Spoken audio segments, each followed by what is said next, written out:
Spet smo tu. Znanci so me spodbudili, naj kaj povem o teh groznih številkah, ki zaznamujejo drugi val covida. Ampak najprej kratka rekapitulacija. Če izhajamo iz podatkov, ki so na voljo v odlično zasnovanem COVID-19 sledilniku, potem se je prvi val nekako zaključil tam v začetku maja, potem je sledilo zatišje in vse do prvega tedna junija, ko je bilo vnešeno seme drugega vala. Potem smo nekako stanje kontrolirali vse do konca avgusta, namreč kljub številkam primerljivim iz prvega vala, pritisk na zdravstveni sistem ni bil prehud, le nekje okrog 20 hospitaliziranih in v enicah izraženo število bolnikov na intenzivnih enotah. Očitno so se na drugi val odgovorni zelo dobro pripravili.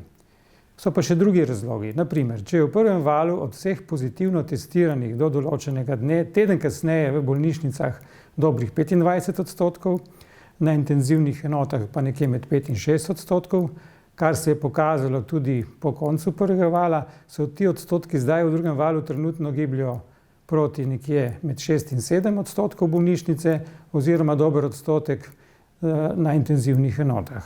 Na osnovi tega lahko, tako kot smo napovedovali spomladi, sklepamo, da bodo čez teden dni v bolnišnicah potrebovali približno 1100 postelj.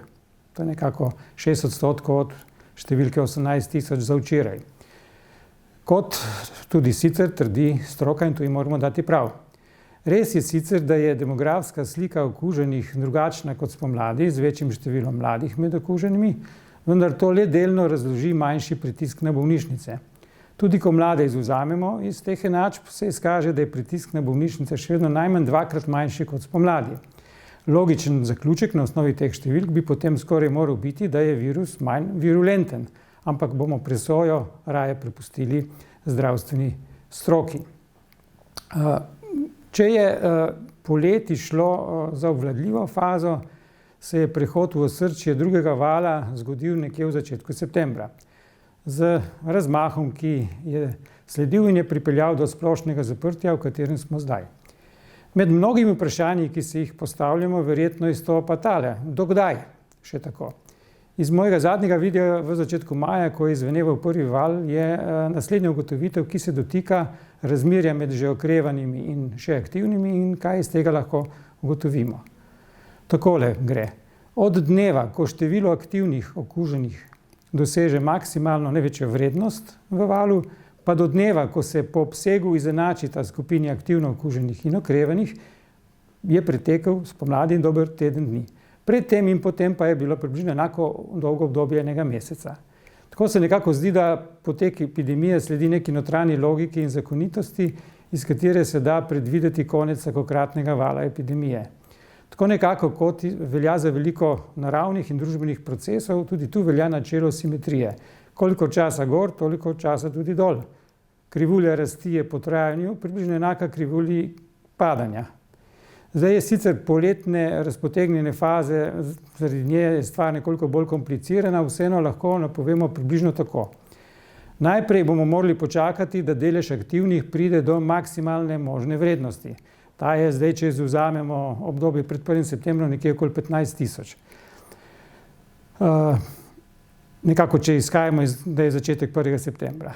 Potem, ko bo to maksimalno številka dosežena, bomo drugi mejnik čakali in to bo točka, kjer se bosta izenačila deleža aktivno okuženih in pa tisti, ki so že okrevali, ko bo to 50-50. Zdaj je to nekje 75-25. In potem, upoštevaje načelo simetrije, rabimo še čas do tiste ravni pred ukrepi, ki jo želimo doseči. Zdaj, kaj je ta želena raven? Ali je to 50, 100, 200 novih okužb na dan, pa je stvar odločitve zdravstvenih delavcev in drugih odgovornih, kaj je še tisto sprejemljivo stanje, ko bo zdravstveni sistem še zadovoljivo deloval. Hkrati pa, da bo ob dovolj vitalni ekonomiji, ki bo zdravstveni sistem sploh omogočala. Še drugače, če povemo, kje je torej tista številka dnevnih okužb, ki jo zdravstveni sistem še prenese, da ob času namenjenem covidu ne bodo ogrožene siceršnje vsakodnevne dejavnosti. Da ne bi na koncu šus stal več kot zajec. No, so pa tudi kakšne dobre novice pri vsem tem. Ker nam svetovni centri odločanja napovedujejo druženje s covidom še za kar nekaj časa, ali pa kar za vselej, velja kakšno reči o čredni imunosti. Še zlasti, ker naj bi nas čakalo večkratno cepljenje, kot napoveduje tisti gospod z druge strani Atlantika, sicer strokovnjak za IKT tehnologijo. Strokovnjaki se niso čisto edini, koliko časa naj bi bil nekdo imun, potem ko COVID bolezen preboli. Je pa zanimiv podatek iz NIJZ-ja, da so v tem drugem valu zaznali 2 ponovni infekciji. Glede na to, da je v drugem valu okrog 27.000 potrjenih primerov, kar je približno 1,35 še zraven odstotka prebivalstva Slovenije, torej le 2 od 1500 okuženih z prvega vala, namesto 20, nakazuje, da neka imunost vendarle je. Res pa je, da vzorec majhen, ampak vseeno. No, spomnimo se te formule iz enega prvih teh videov. Če je razmnožitveni faktor, rečemo se mu, kot veste, R0, potem je potrebno imunizirati 1 minus 1 lomeno z R0 ti del populacije. Kaj naj bi bil pri SARS-2 ta R0 okrog 2,5, to pomeni, da se epidemija ustavi šele pri imunizaciji 3/5 populacije. Ampak treba je upoštevati, da formula sloni na predpostavki, da je do okužbe z virusom nekako celotno prebivalstvo enako dovzetno, da se tu obnaša homogeno. Za realnost pa je to bolj ali manj dober približek. Bolj smiseln je matematični model, ki sloni na upoštevanju razlik v populaciji. Objavljen je bil pred kakima 2 mesecema v reviji Science in iz tega članka izhaja, avtorji so celotno populacijo razdelili v 15 skupin po 2 karakteristikah, glede na starost na 5 skupin in glede na pogostost socialnih stikov na 3 skupine. Njihov model zmanjša mejo čredne imunosti iz 60% na 43%. Zagotovo je to v poplavih samih negativnih novic ena bolj svetlo optimističnih na to temo. Če nič drugega, smo upoštevaje ta podatek, nivo strahu zmanjšali za 17,6 oziroma za 26,66%, kar pa je tudi že nekaj. Še par stvari velja povedati. Že vse te meseci od spomladi dalje so ob toku trditve o ugodnem učinku vitamina D pri zdravljenju COVID-a. Pod videom je povezava na video, kjer so podrobneje predstavljeni zelo obetajoči rezultati 2 tovrstnih raziskav. Ena je iz ZDA, druga iz Španije. Velja si pogledati, video ni predolg. Sicer pa po informacijah, ki so mi na voljo, je vitamin D del protokola zdravljenja COVID-a tudi za bolnike v slovenskih bolnišnicah. To me zelo veseli. In ko smo že pri tem, zahvala gre prav vsem zdravstvenim delavcem v naših bolnišnicah za nesebično požrtvovalnost in poklon tudi. Nam vsem pa v premislek zaveza k odgovornemu obnašanju, da jim ne bi po nepotrebnem delali še hujše delo. Že tako jih namreč ni ravno dovolj, zdravnikov in zdravnic, pa celotnega medicinskega osebja pravzaprav. Pa bi lahko bilo čisto drugače, če bi pred leti Slovenija zmogla bolj daljnosežno načrtovanje. Namreč, kako to, da je bilo v akademskem letu 2010-11 na slovenskih univerzah na voljo 316 mest za študij medicine, 10 let kasneje pa jih je samo še 266. Tako moramo zdaj poslušati horuk predloge o reaktivaciji upokojenih zdravnikov in vključitvi študentov višjih letnikov medicine v pomoč pri obravnavi, pri delu s COVID-om. No, za konec še tole, ne. To stalno godrnanje z maskami. Mogoče bi se lahko malo umirili. Vedeti je treba, da so vsi ti ukrepi in zapovedi namenjene najšibkejšim členom v verigi.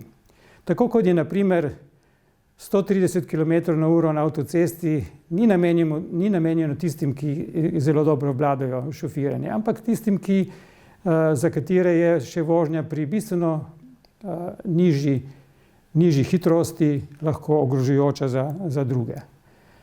Tako mislim, da velja ravnati skladno zapovedi in si nadeti masko, eno tako, ki vam je bolj všeč, in z njo greste lepo po ulici. No, za konec pa še ena zadnja misel.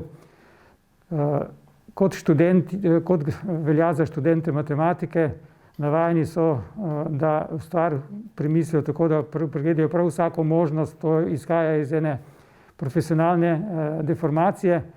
Namreč tudi v najbolj obskurnih možnostih se lahko skrivajo ene singularne točke, singularnosti, ki se v prihodnosti utegnejo razviti v popolno regularnost, neko novo normalnost. Zato tudi pri covidu ne moremo kar tako zamahniti z roko, to je teorija zarote. A ne glede na to, ali je ta zadeva, covid, umetna ali naravna, ali je všla iz laboratorija ali pa je bila od tam načrtno poslana, bo, kot kaže, vse tako, kot vedno je ob velikih družbenih pretresih. Peščica ljudi se bo obogatila, ob tem pa veliko ljudi pahnila v pogubo. Ampak Slovenija je slej ko prej država periferije. Zato bi veljalo srd znanstvenikov, akademikov, umetnikov, menedžerjev in politikov premakniti čez slovenske plotove in kozolce in jih z vektorsko natančnostjo usmeriti tja proti centrom globalne dominacije in moči, od koder nam pravzaprav dejansko grozi nevarnost razčlovečenja posameznikov in njihovih organsko oblikovanih skupnosti.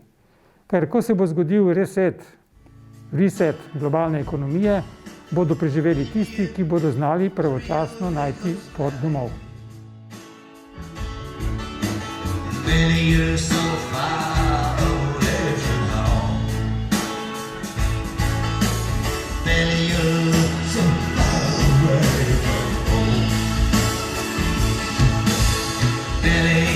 So far